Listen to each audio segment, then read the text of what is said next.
E justamente sobre o aumento da inflação, que bateu recorde, nós temos a análise da notícia com o Guilherme Dietz, hoje economista, que vai falar para a gente sobre esse patamar, né, o maior patamar em 18 anos no acumulado de 12 meses, segundo o IBGE. Guilherme, seja muito bem-vindo, uma boa noite para você. Faz essa análise para a gente. Estela, uma boa noite a você e todo mundo da RF News. O prazer sempre falar com vocês. De fato, é a maior inflação aí no acumulado de 12 meses em 18 anos, a maior taxa mensal desde o Plano Real. Então, a situação está muito grave aí para as famílias. As reportagens anteriores mostram muito esse impacto, né, do aumento de preço na família, né? Quer dizer, o aumento da cenoura, da cebola, do tomate, o aumento da energia elétrica, o aumento dos combustíveis, ou seja, tudo tem subido de preço. Então é aquela velha história, né? Se correr, o bicho pega, se ficar, o bicho come. Não tem para onde fugir, Estela. Exatamente, Guilherme. A gente está vendo aqui a cenoura, imagens da cenoura que subiu aí 166%, é uma alta impressionante, né? E os alimentos, eles foram puxados aí pela estiagem também e puxados pela questão da guerra? Olha, é uma tempestade perfeita. O que é isso? É o seguinte, nós tivemos uma chuva muito forte no início do ano na região de São Gotardo, que é no interior de Minas, que é uma grande produtora de cenouras e distribuição de cenouras pelo sudeste do Brasil. Então, isso teve um impacto gigantesco. Tanto que no sul também nós tivemos uma estiagem, o contrário, uma seca que prejudicou ali a produção de cebola. Então, a gente teve uma tempestade perfeita. Seca por um lado, chuva por outro. Tivemos a guerra na Ucrânia e isso trouxe os preços para cima de combustíveis, aumenta o frete. A cenoura que vinha, pouca cenoura que já vinha da região do interior de Minas, veio para grandes cidades com frete mais caro. Você vê que a consequência dessa guerra da Ucrânia ela é muito grande. As pessoas, né, Estela, ficam pensando, mas a guerra lá na Ucrânia é muito longe, o que eu tenho a ver com isso? Você está vendo na realidade hoje. Esse aumento da inflação é consequência de efeitos da guerra da Ucrânia, junto com excesso de chuva e excesso de seca. Pandemia então, também, né? E pandemia que já vem subindo o preço desde 2020, né? 2020, 2021, e agora com essa situação toda. Então, é um cenário muito delicado e a gente viu, né, nas reportagens anteriores também uma possível redução aí da energia elétrica e do gás de botijão. Só que as famílias não devem tomar muito cuidado com isso, porque a energia elétrica, por exemplo, ela deve reduzir menos do que o consumidor espera. Isso porque houve um excesso de utilização das termoelétricas. E como que é utilizada a termoelétrica? Basicamente com diesel, que é um grande combustível aí para as termoelétricas, que teve um aumento muito elevado aí nos últimos anos. Então você teve um custo maior que não foi repassado pelas distribuidoras para o consumidor. E agora a gente vai ter que pagar esse custo maior de produção de energia do ano passado. Então, o que a gente vai ver? Uma redução da conta de energia, mas dificilmente vai chegar nos 20%, vai ser muito menor porque a gente tem que pagar ainda o aumento dos custos da produção de energia que a gente teve até agora das termoelétricas. Consequência, é claro, o salário aí, o poder de compra, né, cai muito, porque o salário continua o mesmo. E aí você já não consegue mais no supermercado e garantir aquela compra que você fazia antes, né? Tem que economizar. Qual que é o resultado disso tudo, se essa inflação continuar alta, na nossa economia? Falando agora de saindo do micro para a macroeconomia. O cenário é devastador e o consumidor sente na ponta. Quer dizer, se eu tenho a minha renda impactada pela inflação, eu vou consumir menos, eu vou menos ao supermercado, eu vou comprar uma roupa a menos do que eu gostaria de comprar, eu vou viajar menos, né? A gente está vendo aí a redução, na verdade, o aumento do preço das passagens aéreas, também numa reportagem anterior. Quer dizer, eu vou deixar de viajar, eu vou deixar de ter meu lazer, as minhas compras que eu gostaria. Tudo isso vai desencadeando uma venda menor no comércio, que demanda menos da indústria, que demanda também menos do setor de serviços. Ou seja, o ciclo da economia que deveria ir para frente vai começar a ir para trás, ou até mesmo pode até ir para frente, mas num ritmo muito lento. Essa corrosão de renda significa menor consumo das famílias. E qual a necessidade de consumo? Através do crédito. Se eu não tenho renda para consumir no supermercado, na farmácia, etc., eu vou lá e gasto no cartão de crédito, no cheque especial, eu contraio um crédito pessoal. O problema, Estela, é que agora a taxa de juros está lá no topo, está em 12% ao ano. Então, se a família se endivida, ela vai pagar um juros mais elevado. E se ela não paga essa dívida na data do vencimento, fica inadimplente, ela vai pagar juros ainda mais elevados. Os Então, juros a situação... compostos.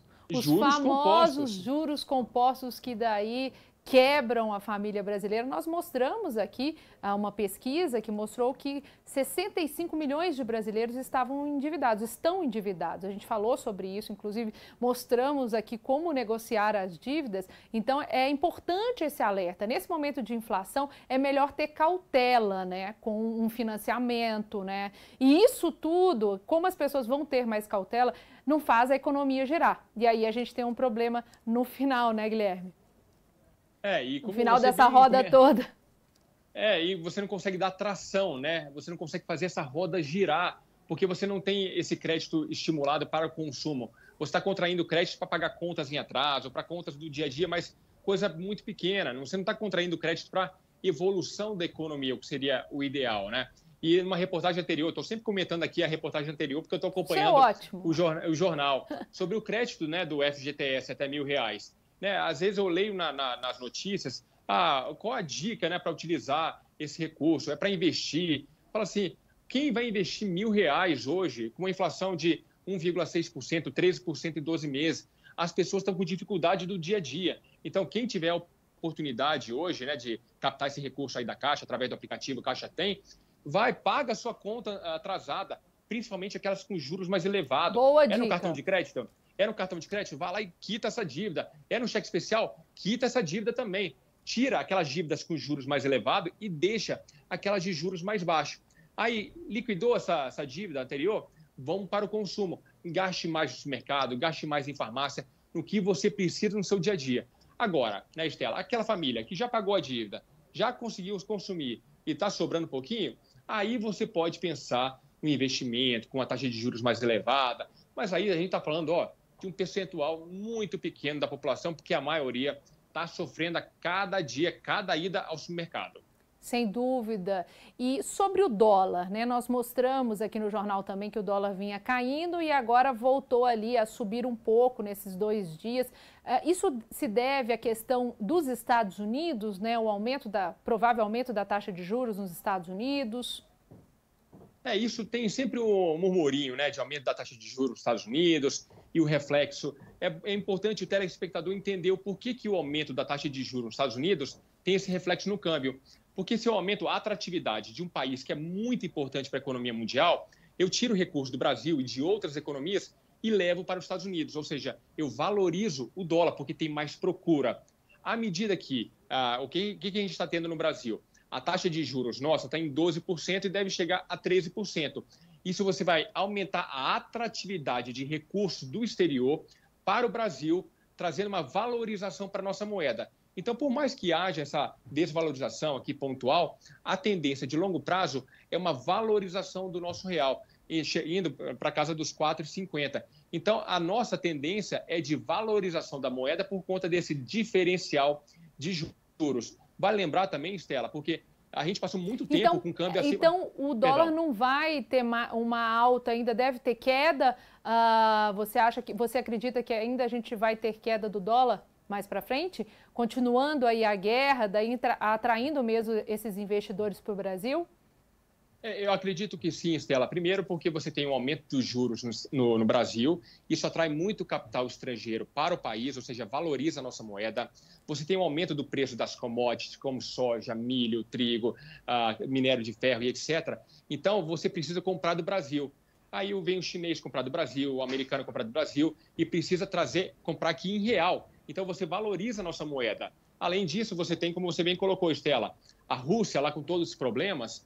Os países que querem investir não vão investir num país completamente instável, em guerra. Vão procurar economias um pouco mais sólidas, mais estáveis. E o Brasil é um deles, né? Apesar de todos os nossos problemas, o Brasil é um país que os investidores gostam de investir porque tem taxa de juros atrativa. Então, é um conjunto de fatores que me leva a crer que a taxa de câmbio, deve cair no curto prazo. O que está acontecendo, Estela? Só para resumir rapidamente, esse aumento pontual pode ser... Porque quando você estava com uma taxa de câmbio acima de R$5, né, você tinha ali um movimento de saída de capital, ou seja, a saída do real, a desvalorização do real. Agora, com o real valorizado, as pessoas estão querendo comprar, né? As pessoas estão viajando no meio do ano, no final do ano, estão aproveitando. Opa, agora é o momento, 4,60, por que eu não vou lá comprar? É o momento de comprar o dólar. E se a inflação, na sua opinião, ela pode subir mais?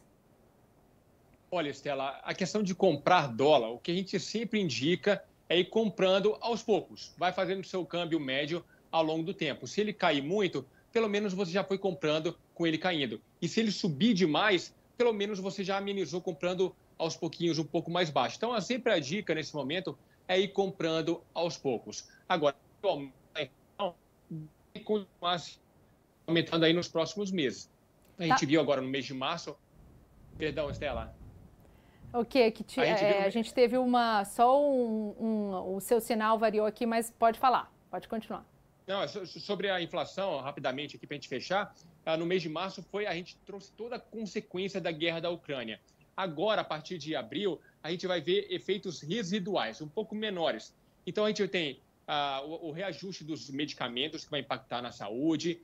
Por outro lado, você tem uma redução do preço da energia, tem também a questão dos combustíveis, né, que deve continuar impactando, ou seja, é uma gangorra, um puxando para cima, o outro puxando para baixo, mas a tendência ainda é do aumento de preços, que deve continuar impactando o bolso do consumidor. Então, é importante agora preparar esse bolso, porque o aumento vai continuar. Conclusão, o Guilherme não quer cravar, ele não quer cravar, mas a inflação pode subir, né, Guilherme?